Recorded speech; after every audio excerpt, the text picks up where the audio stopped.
It was a rainy Thanksgiving. We have a small family, so our family gatherings are tiny. It was my mom, my two sisters, our grandparents, and I for dinner at my mom's house. My older sister Nancy has been moved out for years. My younger sister Jamie and I still live at home with our mom. Our grandparents live 20 minutes away. Our dad's side of the family all live in a different town. We were all helping out with cooking and such, and our grandma was bringing over some food as well. We always do Thanksgiving dinner at 6 o'clock sharp. Our grandparents arrived at like 5 o'clock. We had to go out and help them walk through the rain up the front stoop to make sure they didn't slip. It was really bad out. Once they were here, we put the football game on in the living room, and I sat with my grandparents and watched football with my grandpa, who's a big Cowboys fan. My sisters were in the kitchen helping my mom with the food.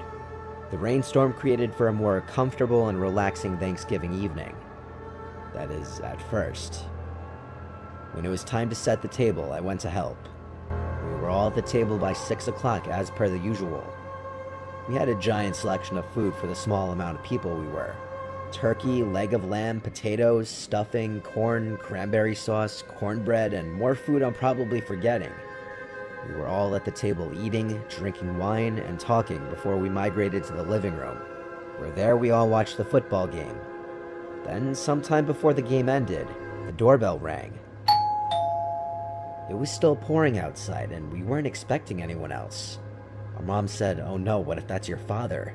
Long story short, our parents don't speak, but the idea of our father coming to surprise us wasn't impossible. My mom told me to go check who it was, so I went to the door and yelled through it, "Who is it?" But the sound of the pouring rain on the front awning drowned out the sound of a male's voice on the other side. So I opened the door, with the storm door still closed and locked. There was a black man on the other side of the door. He was in some really big rain jacket with the hood up. When I opened the door, he walked closer and yelled something through the door. I had to ask him to repeat it twice before I understood him to be asking for food, saying he's hungry. Then he said something along the lines of, "The Lord will give you good karma if you spare some food." I said, "1 second." I went to the living room and told my mom there's a possible homeless or just very hungry man asking for food at the front door. My mom said close the door, while my grandma said give him some food. I said I'll make a little paper plate of food for him from the leftovers. I went to the kitchen, grabbed a bunch of paper plates to account for the rain outside ruining them, and then sandwiched some of the leftovers together with them. Then I went to the front door where the guy was still standing. I held up the plate to show him, and he tried opening the door. I yelled, "Wait, it's locked," but I already was wary now after he tried opening the door. Regrettably, I still unlocked the door, and the second I started to push it open, he pulled it open with force and tried pushing his way through me. I instantly threw the food and held him back, yelling for my sisters to come help me. As Nancy came to help shut the door, I saw 2 more guys rushing up the front walkway to the door. I managed to push the man out enough to clear the door, and I helped my sister slam it shut. The second it was locked, I ran to the backyard door to make sure it was locked. I was the only able-bodied man in the house, and I felt like it was on me to protect the house. My family was in hysterics as we were brainstorming what to do. Not so shockingly, we settled for calling the police. My mom called while I kept going from window to window looking outside. It was hard to see out through the pouring rain, but through the backyard window, I saw a couple men running through the grass to the back door. I'd imagine they tried opening the back door and failed, and then I saw them running through the grass again back to the gate. Then they were gone. When the police got here, the food that I dropped onto the front stoop was still just sitting there, all scattered on the porch. Not that it wasn't obvious that those guys didn't come for the food, but it's something worth mentioning.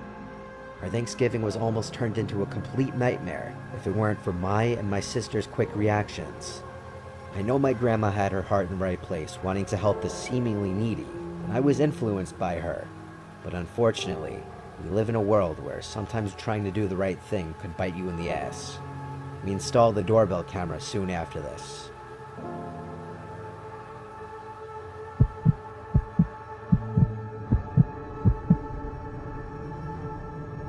It was Thanksgiving night. I was over at my parents' house for dinner since they were hosting this year. I got to see some cousins and uncles I hadn't seen in almost a year. We had a typical Thanksgiving gathering for our family. My parents cooked a big meal as usual. Before dinner, though, I got a long essay of a text from some unknown number. I won't share it because it contains a lot of personal, revealing details. But it started with, "Hey Melissa, hope your Thanksgiving is going well." Then I quickly came to realize who it was that sent this text. It was this crazy stalker guy named Kevin, who I'd never even met before. We matched on a dating app and texted and snapped for a while, but we never met. He gave me obsessive vibes, and when I politely rejected going on a date with him, saying I don't think we have much in common, he got even more obsessive and aggressive.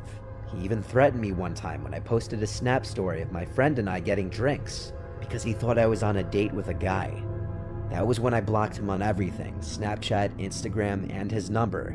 But the contact didn't stop there. I get random Instagram accounts with 0 followers attempting to follow me, and I'd block them each time. Same thing on Snapchat. I'd get random accounts adding me with different guys' names every time.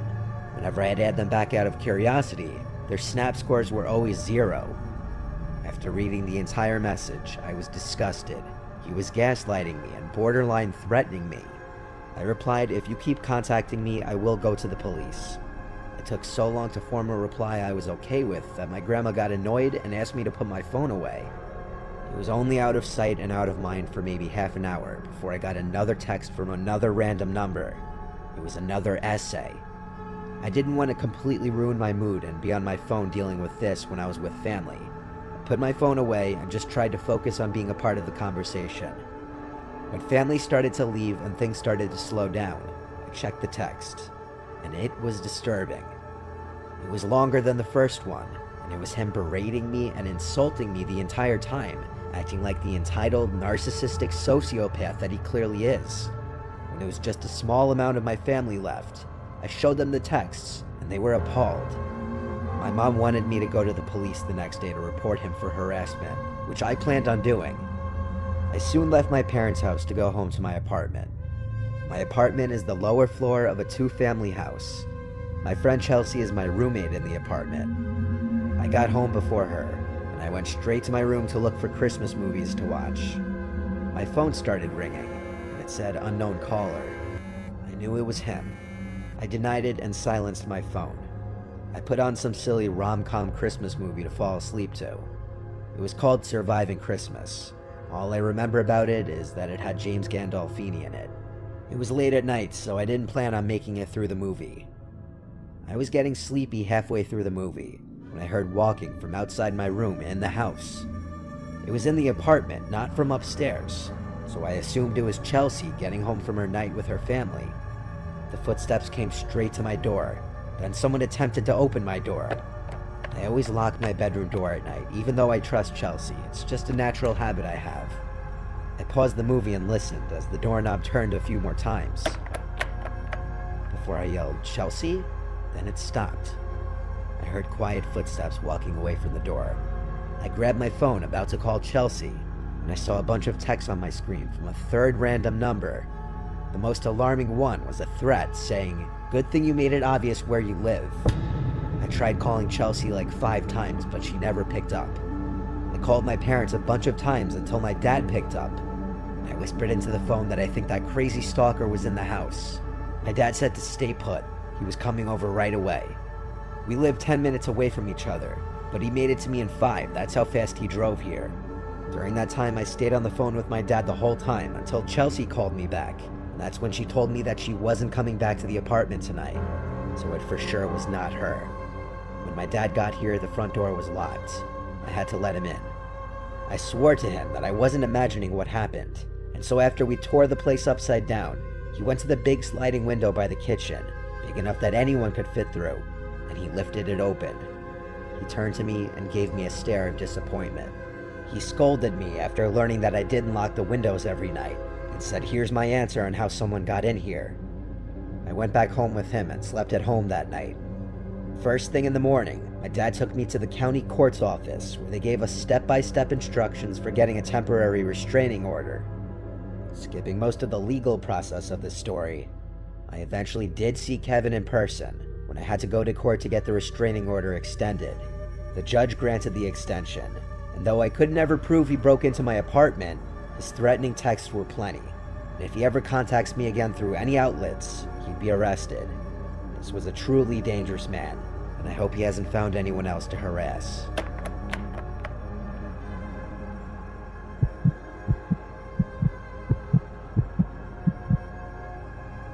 Most of my family lives in a rural part of Central Florida, closer to the East Coast though. My Uncle Ben was hosting Thanksgiving one year. His house sits on a huge lake with like 5 other houses, that's it. I don't want to give the name of the lake or the town because that would be doxing my uncle basically. It's not a fancy house and setup like you're picturing, trust me. It's rustic, but private and spacious. My uncle is a bit of a redneck, but he makes our holiday gatherings more fun. Him hosting Thanksgiving this year meant that he'd be going all out, making it like a party basically, with music, cornhole, coolers full of beers, and all of that good stuff. We got to his house around 3. During the day, we all drank some beers, ate some snacks like chips and dip, and played drinking games together. Card games, cornhole, and even basketball with my cousin, though the basketball didn't last long with 3 beers and a bunch of chips in our stomachs. This all went on for a few hours with music blasting, an unusual way of celebrating Thanksgiving, I know. Then as it started getting darker around 5:30, Aunt Mel and Uncle Ben started bringing the food out to the table. They set the table up under the big gazebo.